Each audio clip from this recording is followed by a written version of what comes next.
வாங்கிட்டு வந்துட்டீங்களா? கொண்டாங்க. என்ன ஒண்ணு மட்டும் கட்டப்பை இருக்கு, இன்னொரு பிக் பாஸ்கெட்ல வாங்கின மாதிரி இருக்கு. பிக் பாஸ்கெட் அது என்னன்னா இது தக்காளி வெங்காயம் கடையில இல்லையா? தக்காளி வெங்காயம் கடையில இல்ல. கடையில இல்லன்னா சரி என்னடா அப்படி சொல்லுங்க. சரி எங்க போனீங்க? அண்ணாச்சி கடைக்கு. அண்ணாச்சி கடை இல்ல, நான் தெரிஞ்ச கடை அங்க எல்லாம் இருக்குமே. நான் அப்படியே அந்த பக்கம் அண்ணாச்சி கடை தாண்டி லெஃப்ட்ல போனோம்னா அங்க ஒரு கடை இருக்கு. அங்க போயிட்டு அது என்ன கடை? காய்கறி கடையா மளிகை கடையா? மளிகை கடையில காய்கறி போட்டு காய்கறி வச்சிருக்காங்க. காய்கறி போட்டு தக்காளி வெங்காயம் எல்லாமே காய்கறி வச்சிருக்காங்களா?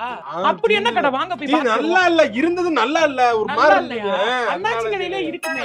ஊருக்கு இப்படி வந்துட்டேன் நானு. அப்படியா? இந்த அண்ணாச்சிட்ட போய் விசாரிச்சுட்டு வரேன். என்ன அவர் கேட்டா சொல்லுவார்ல. என்ன கேட்டா சொல்லுவார்ல? என்ன உங்ககிட்ட 5 பொருள் சொன்னேன், 3 பொருள் ஒரு கவர்லயும் 2 பொருள் இன்னொரு கவர்லயும் இருக்குன்னா நீங்க அந்த 2 பொருளை மறந்துட்டு வீட்டுக்கு வரதுக்குள்ள பிக் பாஸ்கெட் ஆர்டர் போட்ட மாதிரி எனக்கு ஃபீல் இருக்கு. இன்வெஸ்டிகேட் பண்ற அளவுக்கு எல்லாம் பெரிய விஷயம் கிடையாது.